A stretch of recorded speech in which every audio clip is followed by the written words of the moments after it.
Hey, Tammy here with Well Oiled Life, and I'm going to show you how to get multiple bottles out of one bottle of the Thieves dish soap. And typically I know other people do different, maybe they get 4 or whatever. I get 6. And so I have one that has still a little bit left from the last time I made bottles out of it. So I have 7, but I'm going to get 6. So I'm going to divide this one bottle equally into these bottles. So I'm just going to squeeze some soap in there, and I'm going to try and get these as even as possible. So it works out that it's about, I'm going to say 3/4 of an inch at the bottom to an inch.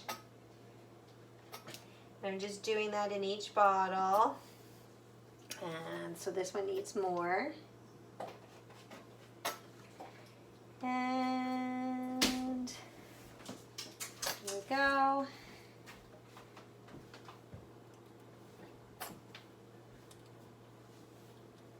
And so I really like this. This has been working really well for our family for dish detergent. It makes the bottle go a long way. Please don't bop the camera, Caleb. Sorry. And so actually I could leave some in the bottom of this.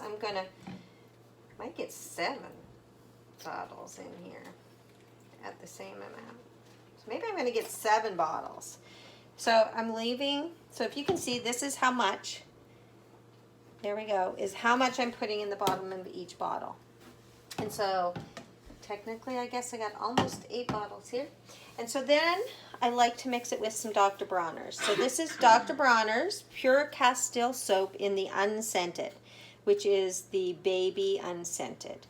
And I'm going to put an equal amount of that in each bottle. It is more runny consistency than the other, the Young Living soap. So it will go quicker.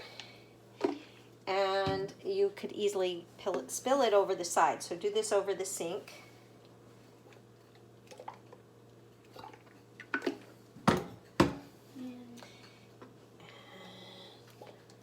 And this is a great natural alternative that's safe for your family. There's no toxins in here in even the Dr. Bronner's or the Thieves dish soap.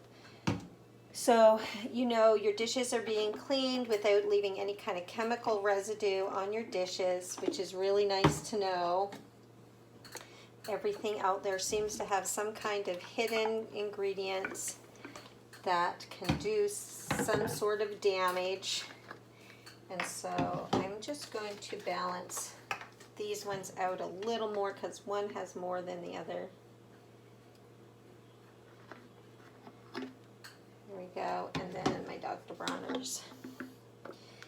So this is quite a liquidy soap, so I really like to use it on a sponge. I put a little bit on my sponge, which lathers really nicely. Then I wash my dishes, and then I rinse my dishes.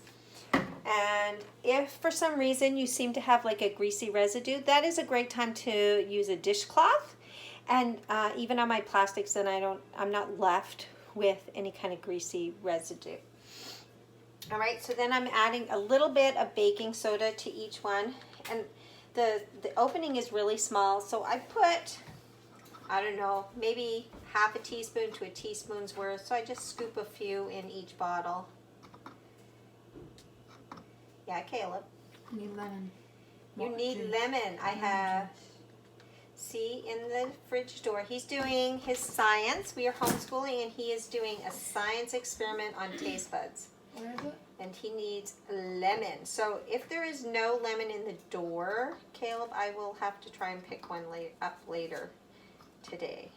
Okay, because I need some lemon, and I need to put 2 glasses of vinegar, and I need 3 glasses of Okay, well, we'll water. do that experiment later, okay? Okay. Because I'm doing my video right now. Yeah. Thank you.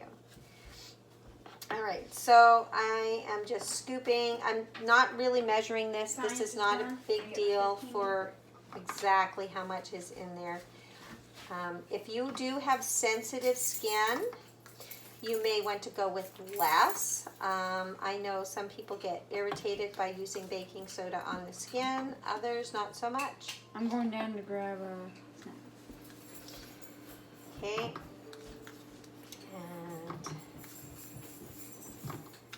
we're almost done here. So in total, I probably had a good tablespoon, maybe a little more in this cup, and I'm basically using it all up between these 8 bottles. And then I like to add a little extra grease cutting power just because where I have diluted it, I've diluted the concentration of the Thieves in it. So I'm adding probably 6 to 8 drops in each bottle of some added lemon oil for the added benefit of cutting the grease. You could use citrus, any of the citrus oils. You could use citrus fresh, you could use orange, lime, whatever you really like for a little added aroma to your oils. Your cleaner, you could also add some extra drops of Thieves if you prefer. I tend to just stick with the lemon. I have this really nice big bottle of lemon. Look at the size of that bottle. I got that from one of the Christmas Advent calendars. It was in one of the drawers. So if you signed up with a business account and you're like an aromatherapist or a massage therapist and you use oils for your practice, you can sign up and get an account and get this size bottle as compared to, let's say, let me see, do I have a little bottle handy? I don't have a little bottle handy, but the little 5 ml bottles are much smaller. All right, and then the last thing that we're going to do before we give these a shake is we're going to just take some distilled water and top each bottle off. And so I'm just going to show you one, and then I'll do the rest later. So you could use a funnel if you prefer. I don't lose too much water most of the time as long as I'm watching what I'm doing. And I tend to scoop any extra baking soda in there and then just put a lid back on. And you do want to make sure it's closed and then just gently shake to mix everything. And I do that probably for about a minute each bottle because there's a lot of different consistencies in there. There's the baking soda, there's oil, there's 2 different cleaners in there, and the water. And so you want to mix it really good. And maybe even the first time or 2 that you use it, you might want to do this in case something's settled. But I find once I've used the bottle for a little bit, I don't need to keep doing that. And there we go. I have my full bottles of Thieves dish soap, and I'm just going to show you how nicely it lathers. So I take a sponge, I get it wet, got to open my bottle here. It's slippery because I got cleaners all on it. All right, so my sponge is wet, no soap, getting it wet, and I just put a little squirt on, and then you squeeze, and can you see all the soap it's making? And that's what I wash my dishes with, and they get nice and clean. All right, thank you.